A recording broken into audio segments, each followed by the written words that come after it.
Hip hip, tally ho, Joolz Guides here, in which I wander around London telling you fascinating facts. And today we are in Dulwich. We're starting here around West Dulwich. We're going to walk all the way up and round and down and sort of end up over around East Dulwich. You'll see. Anyway, look, we're just wandering past this post office over here. Come along here, Simon. Join me on this side of the road. It's quite nice, that. It's a pity it's closed. We're filming on a bank holiday, but inside they've got a really old Victorian postman's cart, which is still in operation actually occasionally. I think they wheel it out for special occasions and stuff. It's really lovely, isn't it? Look at that. It says ER up there, AD 1906. So normally when you see ER, you think, oh, that's Elizabeth Regina, Queen Elizabeth, but it's not in this case because obviously that is King Edward, Edward Rex. So this was built in 1906 in the reign of King Edward, and there's his cipher, look, on this lovely square post box. I do like those. I saw a guy taking out, you know, we were talking about these things, and I saw him collecting the post the other day, and I was too late to ask him, do you think they carry around a whole bunch of these in their pocket? Because this isn't the only post box that he's got to switch from Tuesday to Wednesday. Say look, this is the next collection, it says, is Tuesday. So do you think, so he's got to change that to Wednesday? I imagine they're probably on the inside of the door. They're probably like a little shelf. Yeah. They hang I'm sure inside. some postman will be watching and they will be able to let us know. Do they carry those around in their pockets or in their van or something just to change it? Because it's not the only one. Anyway, let's go.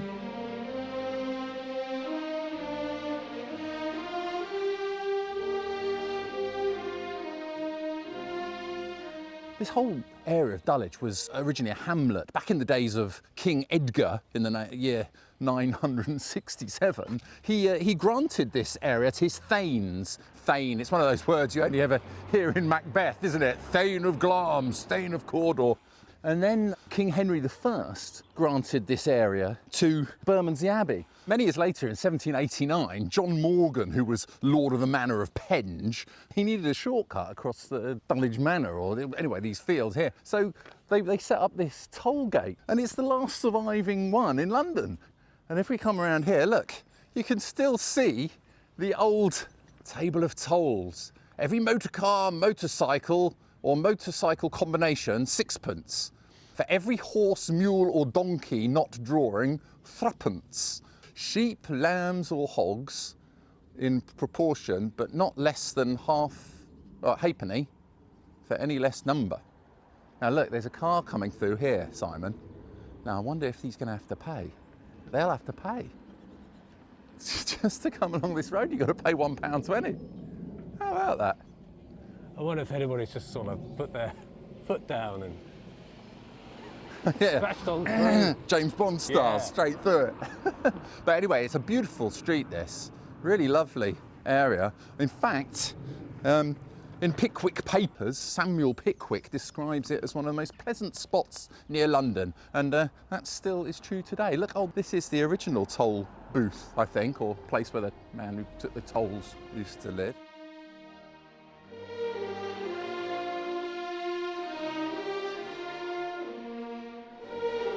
Beautiful, what a lovely place, Simon. And look, it made even more beautiful by this bike being parked right in this beautiful scene. Very nice. I mean, the bicycle on the ground doesn't mean that's where you're supposed to park the bike.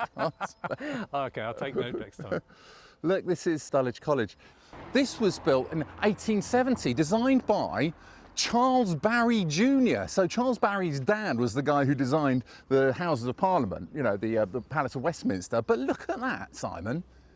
Look, take a bow, Charles Barry Jr. Later on, when King Henry VIII came along. This area around here was sold to a fellow called Thomas Colton, whose grandson then sold it to Edward Alleyn, who was a famous actor, a really famous actor in his day. But he also ran stews or brothels down in Southwark and bear baiting pits. And so he became a millionaire. Anyway, for £5,000, he was sold this whole area and he started up these schools here, which I'll talk about in a minute because the first one was further down there. But then they rebuilt it. And this one here is one of Britain's most elite private schools. Some very great people and not so great people have attended this school. Ernest Shackleton, the famous explorer, I think they've still got his boat in there actually. Chiwetel Ejiofor, who was in many things. Love Actually, amongst others. And Raymond Chandler, the writer, he wrote things like, you know, The High Window and The Big Sleep and the Maltese Falcon. Those are by him, aren't they? Created Philip Marlowe, you know. And another great writer, P.G. Wodehouse, one of my favourites, who's always dreading when his Aunt Agatha comes to stay. She had biceps like a welterweight and a laugh like a squadron of cavalry charging over a tin bridge. Brilliant turn of phrase he had. And Nigel Farage as well, apparently, he went here.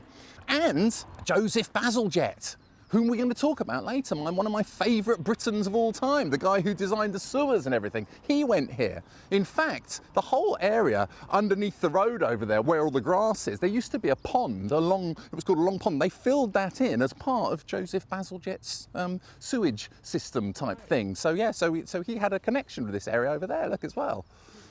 Bazalgette! Get in here now! For some reason, when I think of Bazalgette as a young boy, he's still got a moustache, I think. Bloody great big moustache. Used to be a big windmill over there, actually, in the old days.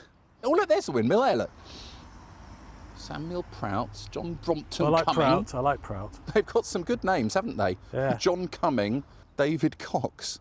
But yes, David Bowie, he recruited some of the pupils here to do some of the demo versions of Moon Age Daydream.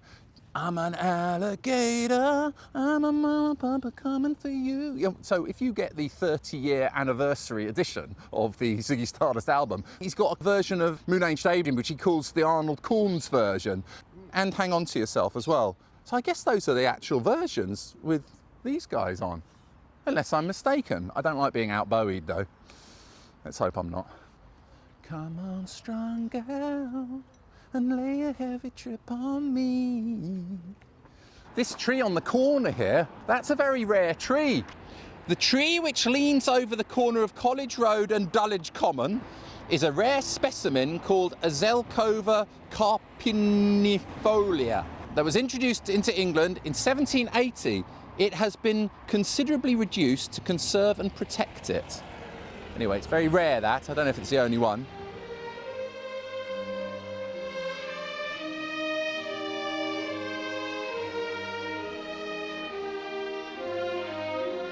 Look at this lovely old house here, Simon. The Bell House, rather originally called the Bell House, because it's got a bell on the top. I don't know if you can see that.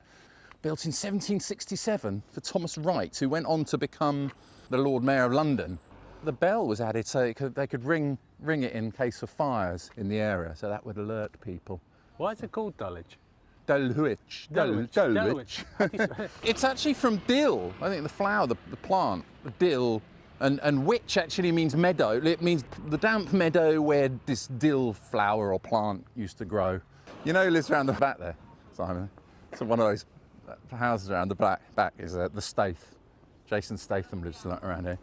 This is his manor. Oh, this is his ends. His manor. Yeah. Okay.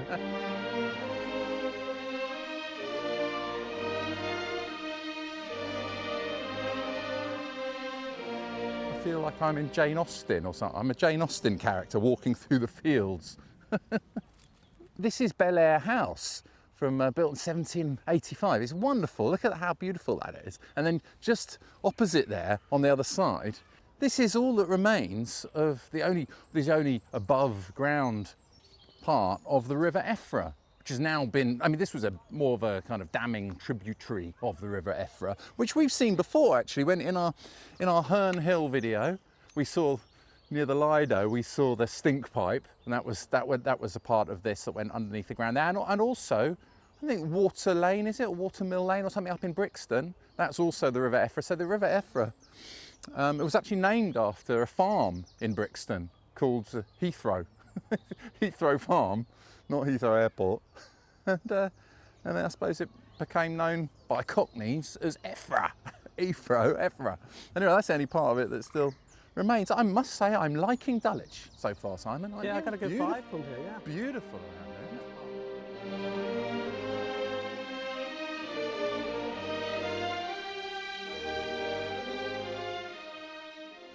Look at this, number 11 there. That used to be where Eric Morley and Julia Morley lived. Eric Morley founded the Miss World pageant.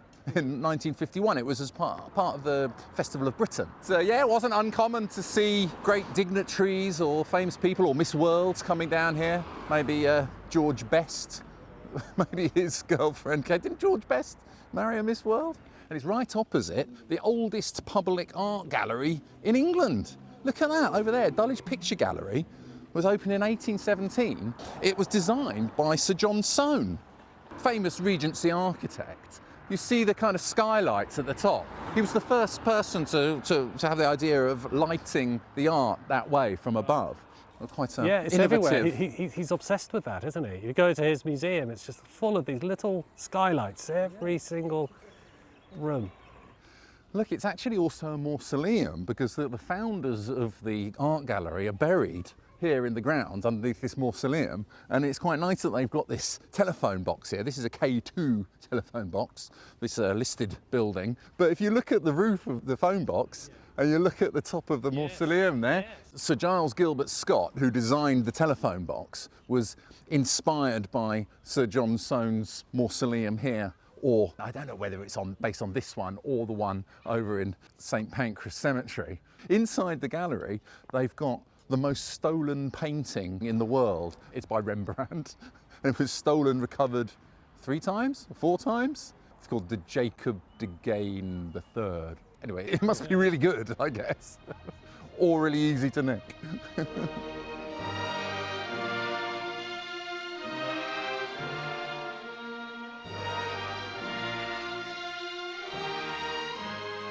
Look at this, we haven't got time to walk. This is too much. I've bitten off more than I can chew today with Dulwich. There's too much. Dulwich Park here is really beautiful. This is where the lady explodes. Do you remember the "You've been tangoed" ads?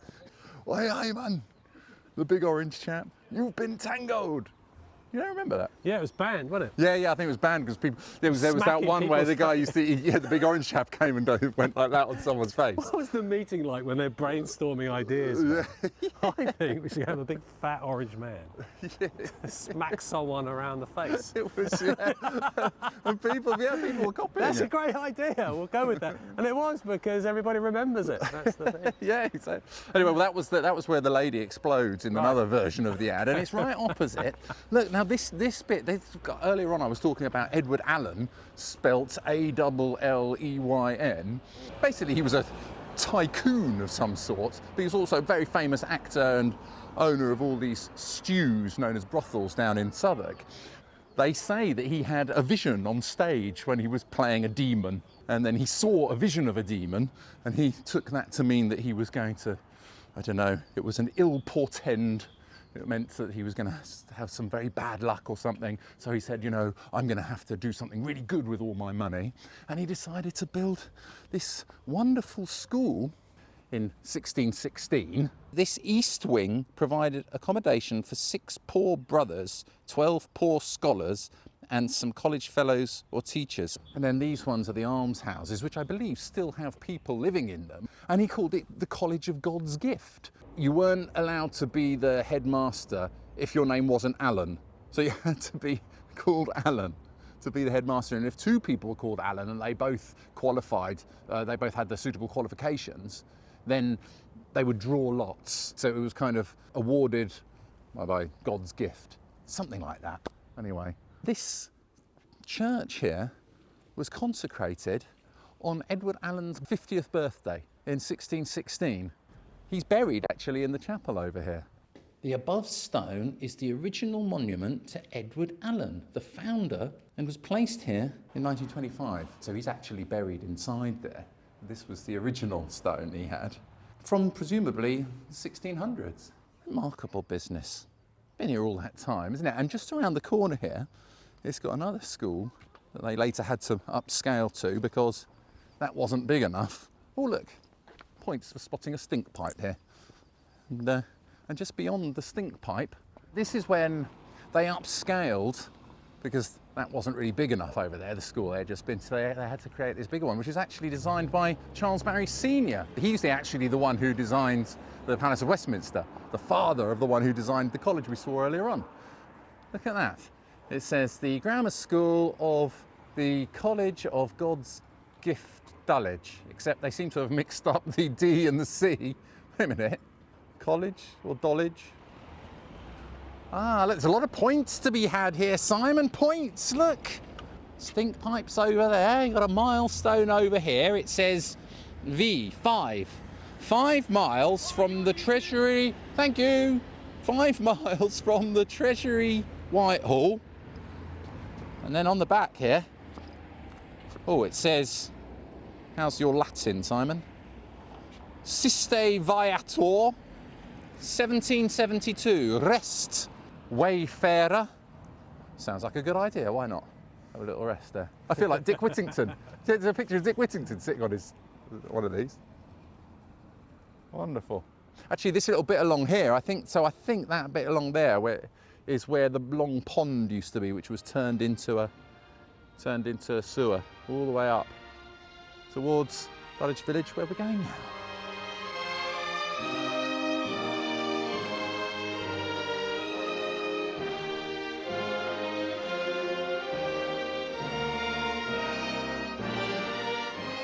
Look, and it's just along there from the old burial ground here.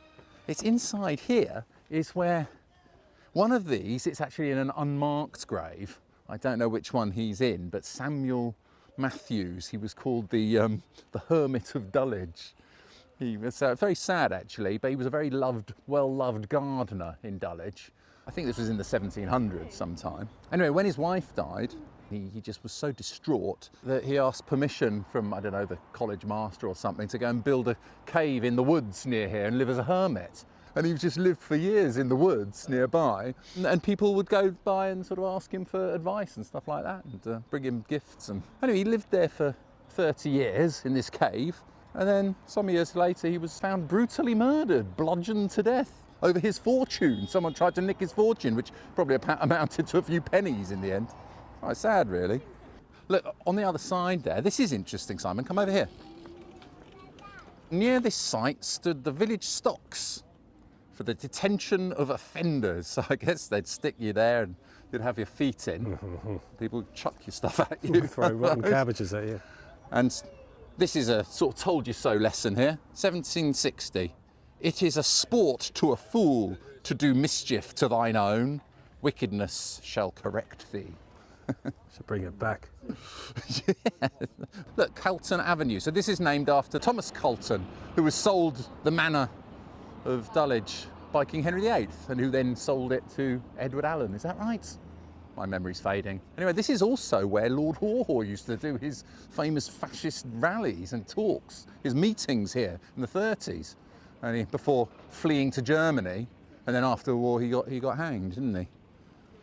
But I'll see you over there in a bit. I love these signs. That always reminds me of in Indiana Jones and the Last Crusade.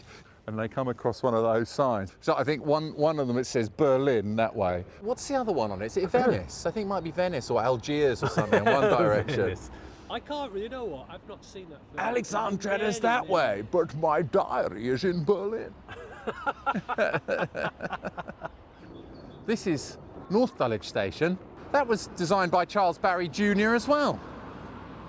1860s.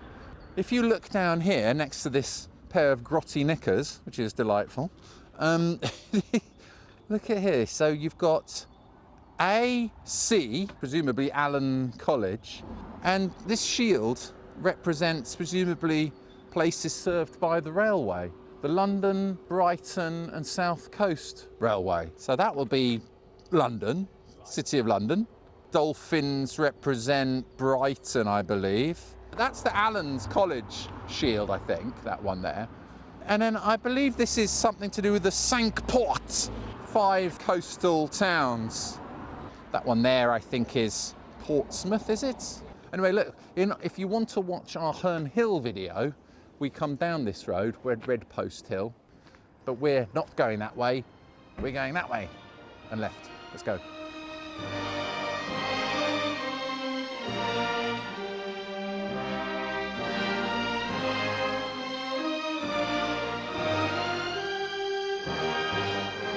Look at this, Simon. JAGS stands for James Allen's Girls' School.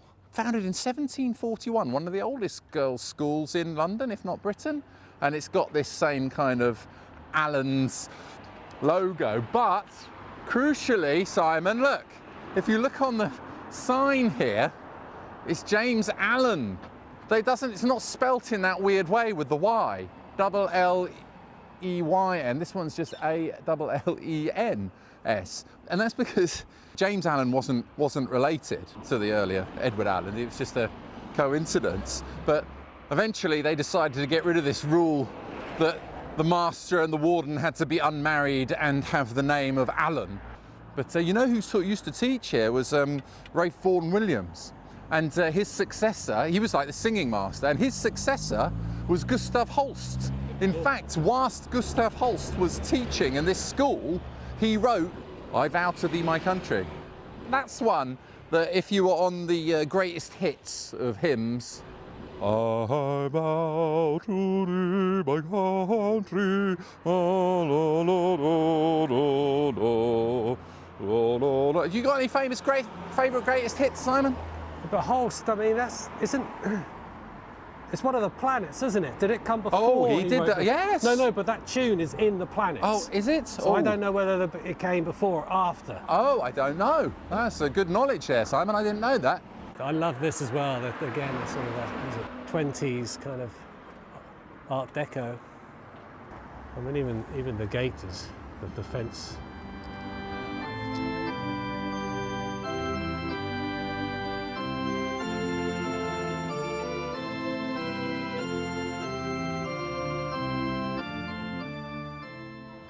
Hello. Yeah, this is just around the corner from the girls' school, yet another school. I think this was the lower school, and that doesn't necessarily mean younger people. I think lower school meant for people who, I don't know, were less aristocratic or weren't as clever or something. But these days they've changed it. Co-educational. So this is for boys and girls here. I believe Jude Law went to this school, I think. They were famous for their pranks. They have a special day called Muck-Up Day, the end of term or something, where they famously deconstructed some of the cannon that used to sit outside and then spent all night reconstructing them inside the Great Hall there. They do all these hilarious pranks, Simon. We used to do a spot of that. Did you ever do that, Simon, you know, when you were in your fagging days? No, never, no. Who did you fag for?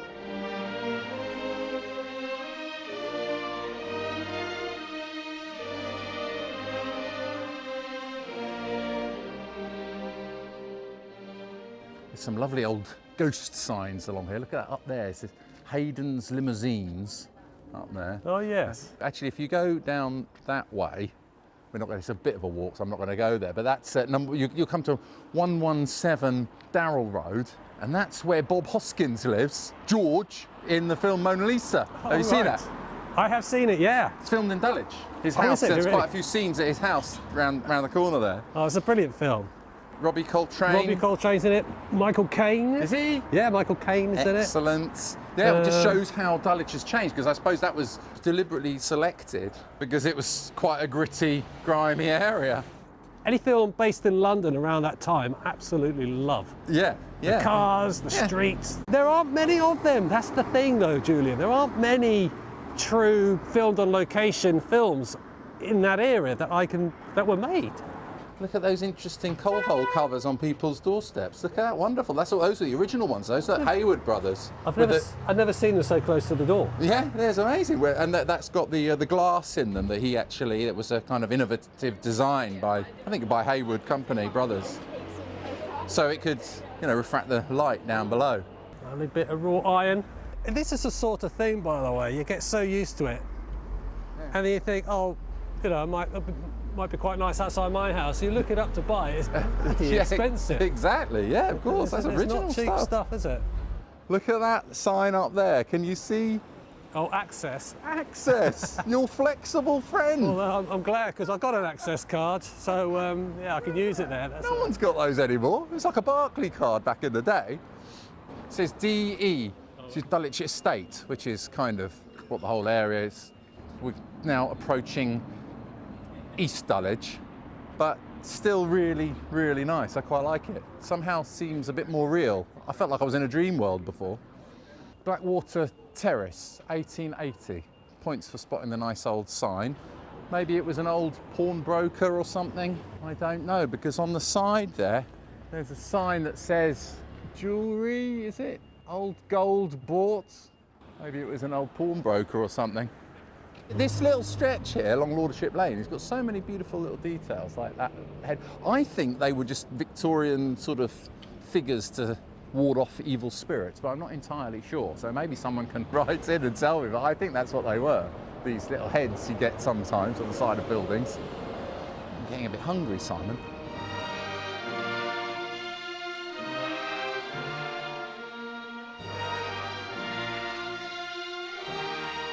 This is called Goose Green.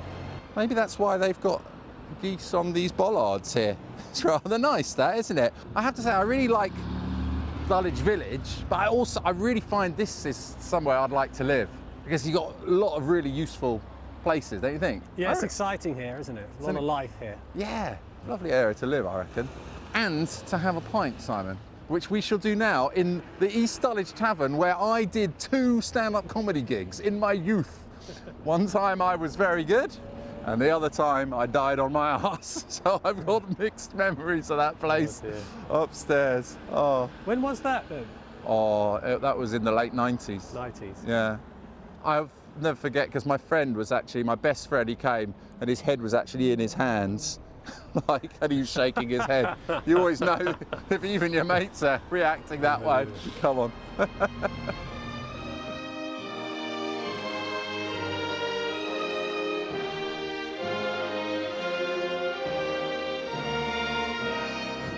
Cheers, Simon. Cheers. Cheers, everybody. Thanks for watching. If you like the videos, don't forget to hit the subscribe button. It really does help. And if you want to know more about me, you can go over to my website, joolzguides.com, where you'll find lots more videos about all areas of London. And you can buy my books, and also leave a donation. And I'll see you next time. Cheers.